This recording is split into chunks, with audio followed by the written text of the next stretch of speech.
Vous écoutez Europe 1, il est 8h15. Jean-Pierre Elkabbach, l'interview politique d'Europe 1. Ce matin, l'invité exceptionnel d'Europe 1 est le Premier ministre Jean-Marc Ayrault. Bonjour, Monsieur le Premier ministre.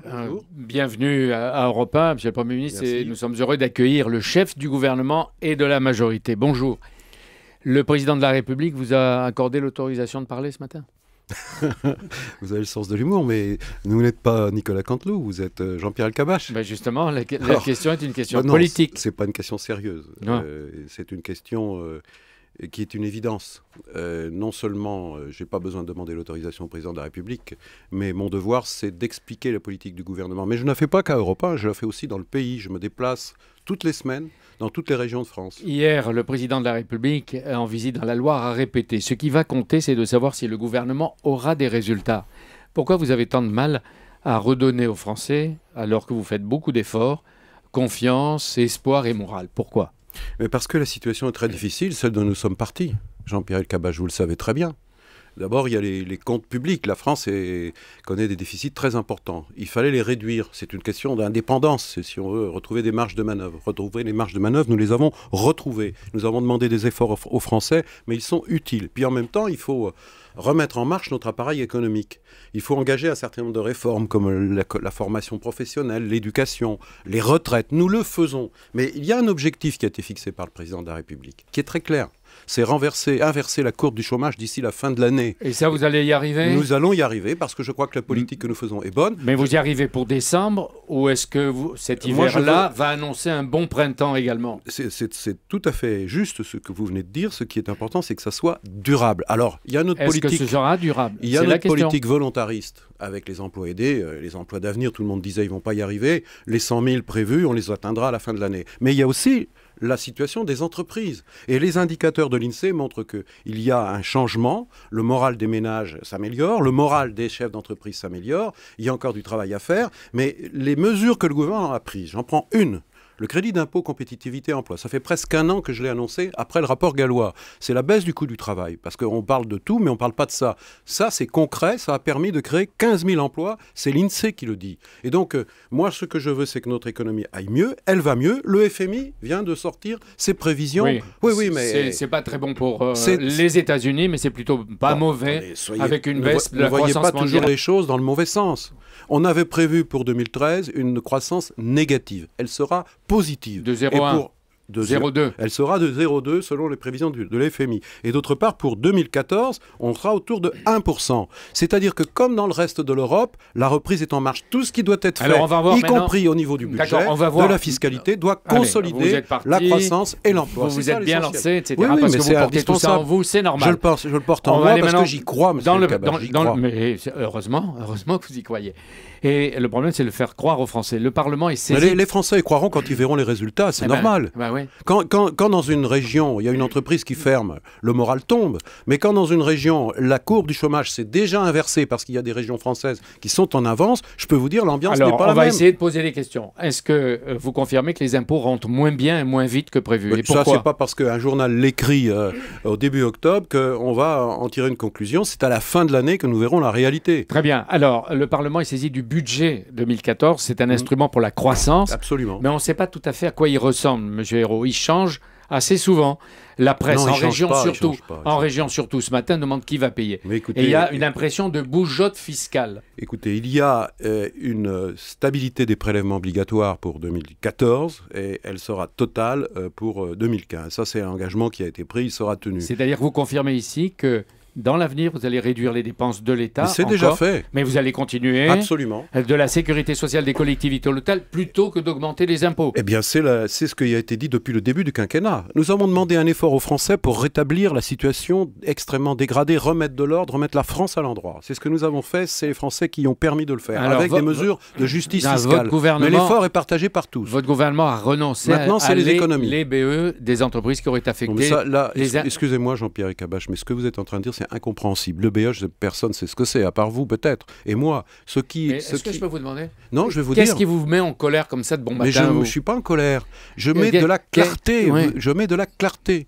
Ce que nous avons décidé de faire pour 2014 dans le budget, c'est la poursuite de la baisse du coût du travail. Mais en moins de 15 jours, vous avez fait un revirement de Matignon et de Bercy. Vous verrez on ne résiste peut-être pas aux menaces du MEDEF, qui a encore manifesté hier à Lyon, 2000 personnes, ou alors au charme du MEDEF. Vous avez évolué, vous avez changé. Non, la politique que nous menons, c'est une politique pro-croissance.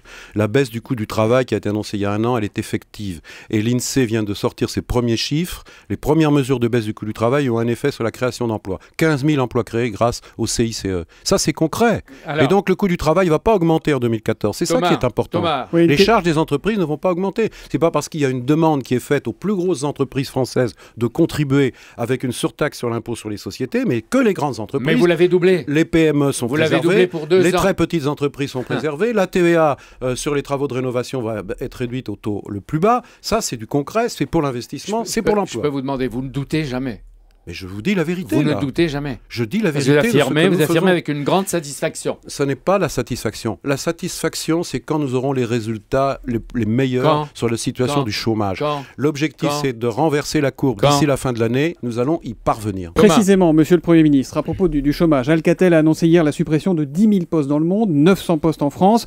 Un projet que votre ministre du redressement productif, Arnaud Montebourg, a jugé excessif. François Hollande dit qu'il espère réduire le plus possible l'ampleur de ces suppressions d'emplois. C'est une petite musique qu'on a déjà entendue. Je pense que les salariés de Peugeot à Aulnay doivent ça leur rappeler quelque chose. Alors cette fois, on fait comment pour avoir des résultats? Comment on s'y prend? On demande qu'il y ait une négociation à l'ancien de l'entreprise pour sauver le maximum d'emplois, sauver le maximum de sites. Et la loi qui a été votée au début de l'année, qui est la loi sur la sécurisation des parcours professionnels, donne de nouveaux droits aux salariés pour négocier. Et s'il n'y a pas d'accord majoritaire, et donc là, l'objectif, c'est qu'on réduise le nombre de suppressions d'emplois, qu'on réduise les fermetures de sites. Et s'il n'y a pas d'accord, le plan social ne sera pas agréé, puisque maintenant la loi donne à l'État la responsabilité de le faire. Donc ce que je demande ici, ce matin, comme je l'ai déjà fait hier, c'est que ce projet de la direction d'Alcatel soit revu. Pourquoi il faut qu'il soit revu? Parce qu'on nous dit que c'est le plan de la dernière chance. Depuis la fusion Alcatel-Lucent, ça fait 6 ans que ça dure, ils ont connu des années. 6e plan. Est-ce que je peux vous demander? C'était toujours le plan de la dernière chance. Pourquoi vous dites, et le Premier ministre, vous-même, le président de la République, il faut réduire ce plan social. Pourquoi vous ne dites pas il faut le supprimer? C'est-à-dire qu'on ne peut pas le supprimer. Non, monsieur El Kabbach, je dois dire, malheureusement, que ce groupe qui a été très mal géré et qui est dans un secteur qui est celui du numérique, qui en Europe connaît malheureusement une absence de règles, où l'Europe ne sait pas se protéger, c'est un groupe qui connaît de vraies difficultés économiques. Je vois la réalité en face. Mais est-ce que ça veut dire que chaque fois, l'État doit venir au secours d'entreprises qui sont sabotées par des managers incapables? Là, il ne s'agit pas de venir au secours. Il s'agit de demander aux responsables de cette entreprise de revoir leur plan, de consolider une stratégie de redressement économique, mais en même temps de faire en sorte que les salariés ne soient pas les seules variables d'ajustement, parce que ça devient insupportable. L'État va intervenir, pourrait intervenir mais l'État intervient déjà. Le crédit d'impôt compétitivité emploi dont j'ai parlé, ces entreprises en bénéficient. Le crédit impôt recherche, le groupe Alcatel en a bénéficié. Donc il a des comptes à rendre à la nation, aux Français. Les rites scolaires. Vrai sujet d'actualité, on l'a encore entendu, monsieur le Premier ministre, dans le journal de 8h d'Europe 1, avec une école dans l'Oise qui est revenue sur ses rythmes scolaires. Alors, on fait le bilan, des enfants qui sont fatigués, des enseignants qui sont pas contents, des parents qui sont inquiets. Est-ce qu'il faut continuer dans cette voie-là? Ma question, elle est très simple. Est-ce que vous nous dites fermement ce matin, Jean-Marc Ayrault, que oui, toutes les écoles de France passeront comme prévu à la semaine de 4 jours et demi à la rentrée 2014? Mais oui, ça a toujours été dit. Ça devait être fait en 1 an et là, c'est fait en 2 ans. Mais ça fonctionne pas très bien, il n'y a pas de délai? Est-ce que vous pouvez voir aussi ce qui marche? D'abord, parlons d'abord du problème de fond. Quel est le problème de fond? C'est les rythmes d'apprentissage scolaire des enfants. Ils étaient précédemment, avant la réforme du gouvernement de droite, de 4 jours et demi par semaine. Ils ont été réduits à 4. On fait le même programme en 4 jours, 8 demi-journées. Le changement de fond, et tous les chronobiologistes, tous les spécialistes, et même de droite et de gauche sont d'accord. Mais ça ne passe pas. Ça ne marche pas. Au lieu de faire les 24 heures de cours en 8 demi-journées, on va les faire désormais en 9 demi-journées. Voilà, et ça dégage l'après-midi, un peu de temps. Et 3 quarts d'heure la plupart des jours, 3 heures par semaine qui sont consacrées à des activités culturelles, sportives ou scientifiques. Nous en avons déjà beaucoup parlé avec le ministre de l'Éducation, avec les spécialistes d'Europe 1, etc. Mais vous dites, on ne le suspend pas, on ne le retarde pas, on ne le reporte pas. Non, mais on discute. On discute à deux niveaux. Moi, je rencontre cet après-midi l'Association des maires de France qui ont des problèmes financiers pour certaines communes parce qu'il y a un coût supplémentaire pour les communes qui organisent des activités périscolaires. Donc, je vais regarder les choses en face posément avec eux. Et puis, par ailleurs, la discussion doit se faire commune par commune parce que l'organisation se fait avec les maires. Et parfois, les discussions et les préparations étaient insuffisantes. Il faut les compléter. Mais au bout d'un mois, parce qu'une réforme difficile à faire connaît quelques difficultés. Il faut des ajustements. Mais vous ne demandez pas, par exemple, vous décidez pas une mission d'information pour voir à l'échelle nationale si ça marche ou ça marche pas. C'est pas à l'échelle nationale que ça se pose commune par commune. Mais vous avez vu qu'avec le MEDEF, vous avez changé très vite, en 15 jours. Les BE que vous ne voulez pas que je cite. Pourquoi vous créez toujours de la confusion? Nous n'avons pas changé. On ne peut pas vous permettre de dire ça. On vous demande, vous, d'être clair. Dans certains cas, vous cédez. Et dans certains cas, quand il y a à la fois les parents, les instits, etc., qui se plaignent, vous dites, on ne bouge pas. On cède sur quoi par rapport à D'autant plus que vous êtes un homme de dialogue et que vous ne voulez pas imposer une réforme. Je viens de vous dire que, justement, c'est la méthode que je vais pratiquer. D'abord, avec les maires de France, l'Association des maires de France, et puis, commune par commune, nous incitons les recteurs, les inspecteurs d'académie à aller sur le terrain, discuter avec les maires et voir comment les choses peuvent être améliorées et comment on peut mieux les aider pour organiser les nouveaux rythmes scolaires. Mais l'objectif, c'est d'améliorer les conditions d'apprentissage des savoirs par les enfants dans des conditions améliorées, parce que l'objectif, c'est la refondation de l'école, c'est la réussite des enfants pour tous. Quelle conviction vous avez. C'est Jean-Marc Ayrault. C'est l'avenir de la nation qui est la réforme pénale. Et ça commence à l'école primaire. La réforme pénale sera débattue le 8 avril au Parlement et Christiane Taubira la présente au Conseil des ministres aujourd'hui, tout à l'heure, dans 1h30. Oui, est-ce que débattre de cette réforme, c'était trop risqué avant les municipales? Est-ce que ce n'est pas une façon de botter un petit peu en touche, de renvoyer ça au printemps? Non, c'est le calendrier parlementaire d'ici les municipales ne permet pas d'accumuler des lois après des lois. Par contre, le Conseil des ministres va adopter ce projet. C'est quoi ce projet? Alors, justement, quoi ce projet? Pour réussir une telle réforme, Monsieur le Premier ministre Jean-Marc Ayrault, il faut des moyens en personnel. Je vais y revenir. Et en argent. Est-ce que vous les donnez à Christiane Taubira? Je les donne à Christiane Taubira. Pourquoi? Qu'est-ce que vous donnez? Mais d'abord, Christiane Taubira, la garde des Sceaux, a annoncé elle-même que nous allions augmenter le nombre de conseillers qui suivent chaque personne qui sort de prison de 300 places dès 2014. Mais j'ai demandé, ça c'est mon exigence, qu'on réduise le nombre de dossiers suivis par chaque conseiller à 40. Parce qu'aujourd'hui, c'est 120. Les syndicats disent qu'il en faudrait 5 fois plus dans ces cas-là. Alors, nous allons créer à l'année suivante, à partir de 2015, 1000 postes supplémentaires. J'annonce ça ce matin, c'est très important, 1000 postes supplémentaires. Et alors là, nous atteindrons l'objectif de 40 dossiers, 40 personnes suivies. Parce que le grand problème, et c'est l'objet de cette réforme, c'est d'éviter que les gens sortent de prison tout seuls dans la nature sans être suivis. On le reproche souvent. Et il y a de la récidive. Et c'est cette récidive qu'il faut à tout prix empêcher. Et ça passe par un suivi, c'est ce qu'on appelle les sorties sèches. Et pour ça, il faut du personnel formé, spécialisé. Parce que sinon, si on demande à quelqu'un qui est sorti de prison d'aller une fois par semaine pointer au commissariat de police, ça ne va pas changer grand-chose. Il faut changer ça. Quel est l'objectif de cette réforme ? C'est pas du laxisme, c'est de mettre en œuvre une politique de sécurité. Non, c'est ce que dit la droite. C'est une politique de sécurité, mais une politique qui marche.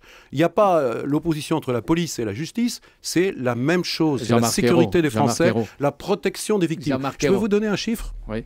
La droite, qui n'arrête pas de hurler, vous savez combien de lois elle a fait sur la réforme pénale 77, en 10 ans 78. 70. Pour quel résultat? La récidive n'a fait qu'augmenter. Nous voulons résoudre des problèmes de sécurité des Français, leur garantir la sécurité. Monsieur le Premier ministre, les Français sont pourtant persuadés qu'entre Manuel Valls et Christiane Taubira, les rôles, avec votre accord, sont répartis. L'un arrête les délinquants et l'autre les libère. C'est vous qui dites ça? Ou c'est la propagande? Non, mais chaque fois qu'on vous critique, vous dites il y a la propagande, vous dites la droite avec un mépris. Mais c'est ce qu'on entend dans la rue. C'est pas parce qu'on entend dans la rue que c'est vrai. Oui. Comment voulez-vous que la sécurité des Français soit assurée s'il n'y a pas un bon fonctionnement en commun de la justice et de la police? Vous les avez persuadés, vos deux ministres? Sur le terrain, Manuel Valls était en province à Forbach hier. Oui. Il est allé voir une zone de sécurité prioritaire. Nous en avons mis 60 en place, nous allons en mettre une centaine. C'est quoi? C'est sur le terrain, là où vivent les gens, là où les problèmes de délinquance se posent, la coordination entre le parquet, le procureur, la justice donc, et la police et la gendarmerie. Il est à Et ça donne des résultats. Il est à Forbach qui va continuer. Est-ce que c'est vous qui lui en avez donné la mission? Non, ce que j'ai donné comme mission à chaque ministre. Non, mais à lui. Non, À Manuel Valls, vous lui avez dit qu'il faut y aller ou il a pris l'initiative? Je vais vous répondre. Je le vois toutes les semaines, tous les lundis matin, pour faire le point sur les dossiers de sécurité. Je lui ai demandé, comme à chaque ministre, d'aller sur le terrain. Et moi-même, je le fais. C'est ce qu'on appelle le Tour de France, pour présenter, défendre la politique du gouvernement, mais aussi entraîner les Français. Faire en sorte que le pays soit plus confiant, plus optimiste, qu'il se mobilise pour réussir. Sort de ses pas seulement sur la question de sécurité, mais sur les questions économiques, sur les questions sociales, sur les questions environnementales. Il peut faire ça, lui, c'est-à-dire qu'il peut sortir de ses attributions. Il a votre accord. Chaque ministre a le devoir de défendre à la fois la politique de son ministère et la politique du gouvernement. Mais vous y allez. Dans l'hebdomadaire Hellman, comme d'habitude, Manuel Valls, comme il dit, nomme les choses. Cette année, vous allez dire encore que je complique les problèmes, mais cette année, a-t-il dit, il s'est produit un déclic. Les gens considèrent que je peux être Premier ministre. Sous la Ve République, un ministre peut-il aujourd'hui s'auto-désigner Premier ministre? Vous savez bien que non. Vous savez bien que c'est le président de la République qui garde la liberté d'appréciation et de décision, et ça, ce sont les institutions de la République. Moi, je m'inscris ni la rue, totalement. Ni le Parlement, heureusement. On ne s'auto-proclame pas. Les Français ont élu au suffrage universel un président de la République. De tous ceux qui aujourd'hui gouvernent, c'est le seul qui est élu par tous les Français. Les autres sont élus par les Français dans leur circonscription, moi comme député. Et c'est vrai pour d'autres qui sont d'ailleurs même pas parlementaires et qui sont membres du gouvernement. Donc je crois que, vous savez, moi je vais vous dire, Jean-Pierre Elkabbach, c'est une éthique de la responsabilité. C'est l'exemplarité. C'est que nous avons une mission qui nous a été confiée par le président de la République, mais aussi par le peuple français. C'est de remettre ce pays en marche, de faire en sorte qu'il réussisse. Et moi, j'ai confiance dans notre capacité à changer les choses, mais il faut persévérer et être toujours concentré sur l'essentiel, c'est-à-dire notre mission et rien d'autre. Le reste, c'est l'écume des choses. Je suis sûr que vous connaissez un peu. Vous souffrez, vous ne supportez pas quand on critique le manque d'autorité de l'exécutif. Mais quand on le fait, qui est-ce qui est d'abord visé, le président de la République ou vous, le Premier ministre? Je ne rentre pas dans ce jeu-là, parce que ce n'est pas ça qui est l'essentiel. L'essentiel, c'est de savoir si les réformes qui sont nécessaires au pays sont décidées et sont mises en œuvre. Vous voyez, cette nuit, Marisol Touraine défendait la réforme des retraites. C'est courageux. Nous sommes le premier gouvernement de gauche à faire une réforme des retraites. On nous avait dit qu'on serait incapable de la faire, que tout le monde serait contre. Et il y a un article sur les 43 ans qui a été validé cette nuit, c'est très bien. C'est très bien. Thomas. Nous agissons. Monsieur le Premier ministre, des ministres qui donnent l'impression de contester votre autorité, il y en a plusieurs. Il y a Manuel Valls de temps en temps. Il y a aussi Cécile Duflot. Je vous propose qu'on écoute une très courte déclaration de Cécile Duflot. C'était au mois d'août lors des journées d'été d'Europe Écologie Les Verts. Voilà ce que dit celle qui a l'habitude de clasher avec Manuel Valls. Nous sommes en 2013 et aujourd'hui, une ministre, ça agit, ça ouvre sa gueule et ça ne démissionne pas. Une ministre, ça agit, ça ouvre sa gueule, ça ne démissionne pas. Qu'est-ce que vous dites? Pourquoi les Verts, qui vous doivent tout, se sentent-ils si forts aujourd'hui qu'ils se croient tout permis? Pourquoi? Tout permis. Quand j'entends la dernière phrase de Cécile Duflot qui dit « ça démissionne pas », ça veut dire qu'elle veut rester au gouvernement. Et pour rester au gouvernement, qu'elle peut se faire remercier, démissionner. Et pour rester au gouvernement, il n'y a qu'une règle, c'est de faire la politique du gouvernement. Mais où sont les limites alors, monsieur Hérault? Parce que les Verts, qui sont vos alliés au gouvernement, veulent s'allier. Je vous réponds. Pour être au gouvernement, il faut faire la politique du gouvernement. Et sur tous les sujets, il n'y a qu'une ligne politique au gouvernement. Alors, parfois, ça coûte, parce que certains ministres, pour des raisons de sensibilité personnelle ou de leur formation politique, aimeraient peut-être que ça soit un peu différent. Mais ils savent bien que ce qui est la règle de base dans un gouvernement, c'est la solidarité avec la politique qui est menée, qui est décidée. D'accord, la solidarité. Qui est celle du président de la République. Il n'y en a pas d'autre. D'accord, la solidarité, mais les Verts, le parti de Cécile Duflot, envisage des alliances locales avec le parti de gauche, le front de gauche de Jean-Luc Mélenchon, qui dit pique-pendre du chef de l'État, qui le traite de tous les noms. Jusqu'où vous acceptez ça? Je verrai bien ce qui sortira du congrès des écologistes, puisqu'ils vont avoir un congrès en novembre. Alors vous savez, je sais ce que c'est que les congrès. Il y a toujours un peu de surenchère entre les différents courants. Il paraît qu'il y a 7 courants chez les Verts. Eh bien, on verra. Mais ce qui est important, c'est la cohérence en politique. Est-ce que vous leur dites... Quand on est dans la majorité, on est dans la majorité. On n'est pas un pied dedans et un pied dehors. Est-ce que vous dites, on n'en est pas la République des partis? Même si chacun défend sa boutique aujourd'hui. Écoutez, vous savez bien que nous sommes sous la Ve République. François Hollande était au Conseil constitutionnel, invité par Jean-Louis Debré la semaine dernière, 50e anniversaire de la Ve République. Il a dit « je ne suis pas pour la 6e République », comme il a dit aussi que la 4e République avait fait beaucoup de tort à la France. Donc, nous vivons avec ces institutions, il faut s'en servir. Quand le président de la République fait en Conseil des ministres ce rappel, attention, c'est la dernière fois. C'est-à-dire que le prochain fautif prend la porte. Vraiment. Je vous ai répondu. C'est clair. On ne peut pas être à la fois dedans et à la fois dehors. Il a rappelé qu'à l'intérieur du gouvernement, la liberté de parole était entière, mais à l'intérieur du gouvernement, et qu'à l'extérieur, il n'y avait qu'une parole qui était celle de la conforme à la politique décidée par le gouvernement. Comment vous expliquez que depuis des années, quand la gauche gouverne, le Front National prospère? On l'a vu encore à Brignoles. Mais enfin, Brignoles, c'est un exemple. C'est une drôle de coïncidence quand même. D'abord, je ne suis pas d'accord avec vous. Ce n'est pas juste de dire ce que vous avez dit, parce que le Front National progresse aussi sur la droite, je vous le rappelle. Aux dernières élections présidentielles, il y avait un sortant qui s'appelait Nicolas Sarkozy.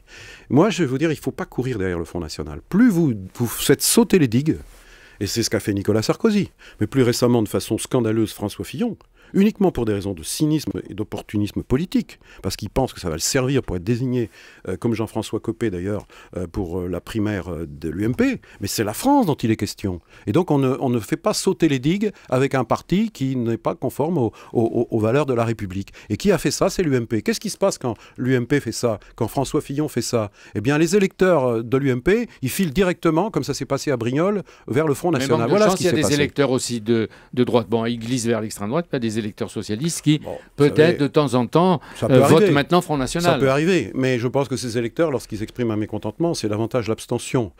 Personne ne profite de leur mécontentement ou leur doute. C'est pas l'extrême gauche et c'est pas l'extrême droite. Mais l'extrême droite, c'est un problème pour l'UMP. Et moi, j'avais demandé à La Rochelle, à François Fillon et à Jean-François Copé de clarifier leur relation avec le Front National, de rappeler les digues. Ils les ont rompues. C'est un problème pour tous les Français. Ils en paieront les conséquences, mais le risque, c'est pour la France. Un des porte-parole du Parti Socialiste, Thierry Bandon, disait hier à Emmanuel Faux sur Europe 1 que le FN était un national-fascisme. Est-ce que c'est une bonne définition? Et depuis 30 ans, on répète que le Front National est xénophobe, etc. Non, mais est-ce qu'il ne faut pas changer l'argumentation pour contrer la montée ou l'ascension résistible du Front National? L'ascension est totalement résistible, je l'espère. Comment? Mais il faut d'abord traiter les problèmes des Français. Moi, je suis chef du gouvernement, je ne suis pas chef du Parti Socialiste. Le Parti Socialiste doit mener la bataille des idées, la bataille des valeurs. Moi, je suis attaché, bien sûr, aux valeurs républicaines et je les défends tous les jours, mais je veux traiter les problèmes des Français. Je l'ai dit, le problème de l'emploi, le problème de l'éducation, les problèmes de la sécurité, le problème du vivre ensemble, le problème de l'avenir du pays. Et c'est les solutions que nous proposons qui seront au rendez-vous du succès pour que la France retrouve sa force et son influence, qu'elle retrouve son rôle leader en Europe. Ce que veut le Front National, c'est tout à fait le contraire des gens modestes qu'il prétend défendre. Parce que c'est le repli derrière les frontières. C'est une ligne Maginot et on sait que les lignes Maginot ont toujours été transpercées. Donc moi, je veux défendre la France. Et d'une certaine façon, je vais vous dire, le Front National n'aime pas la France. Parce que la France, c'est pas un pays qui se rapetisse, c'est pas un pays qui se recroqueville, c'est un pays qui défend des valeurs et qui en même temps a un rayonnement mondial. Vous ne les laisserez pas aux chances de la France. Vous ne les laisserez pas devenir aux Européennes le premier parti de France. Non, mais pour ça, il faut traiter les problèmes des Français. Deux questions très vite, une de Thomas et de moi. La justice a fini par innocenter Nicolas Sarkozy. Est-ce que vous aussi, vous vous en réjouissez? Peut-être pas pour le président lui-même ou l'ex-président, mais pour la justice qui a fini par accorder un non-lieu après l'avoir mis en examen. C'est pas un problème de se réjouir ou pas se réjouir, c'est de se féliciter que la justice en France travaille de façon indépendante et qu'il faut la respecter dans son indépendance. Ce qui s'est passé, parce que vous vous souvenez, il y a quelques mois, les juges étaient attaqués. Mais le juge a pris ses responsabilités sur la base du droit, en toute indépendance. Et ça, je crois que c'est l'honneur de la justice. Plus la justice sera indépendante, plus la République se portera mieux. Monsieur le Premier ministre, dernière question. Ça fait 126 jours ce matin que nos deux collègues d'Europe 1, Didier François et Édouard Elias, ont été enlevés en Syrie. Quelles sont les dernières nouvelles que vous pouvez nous donner d'eux, s'il vous plaît? Je partage l'inquiétude, l'angoisse des familles. Et les vôtres aussi, comme collègues, avec ces deux journalistes que vous connaissez bien, mieux que nous encore, aimons beaucoup, Nicolas Hénin et Pierre Torres. Nous avons des preuves de vie. Nous avons des preuves de vie.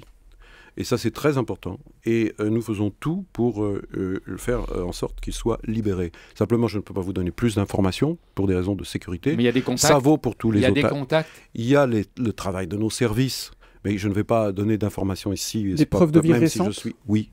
Et comme c'est le cas pour les autres otages, nos autres compatriotes qui sont détenus en otage. Et chaque jour, je puis vous dire, le président de la République, les membres du gouvernement, moi-même, mais aussi Laurent Fabius, Jean-Yves Le Drian, nous travaillons à leur libération. Est-ce que vous êtes favorable à ce que le prix Nobel de la paix soit attribué à l'île de Lampedusa ?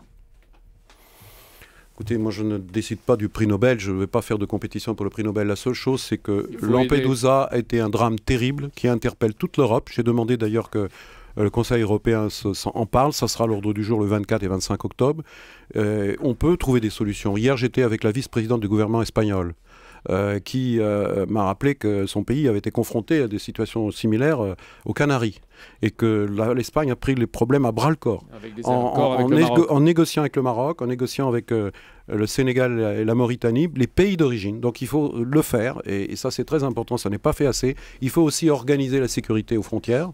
On sait que par la Libye, il y a énormément de problèmes. Et puis, il faut assurer le développement, parce que ces populations... C'est un autre problème dont on parlera. Mais c'est tout ça qu'il faut faire. Merci, et l'Europe doit être merci d'être venu, Monsieur le Premier ministre, et de vous être livré à l'exercice de la matinale d'Europe 1. Merci Jean-Marc Ayrault d'être venu ce matin en direct sur Europe 1. Merci Jean-Pierre Elkabbach. Dans un instant, la météo, la revue de presse de Natacha Polony et bien sûr Nicolas Canteloup qui arrive sur Europe 1.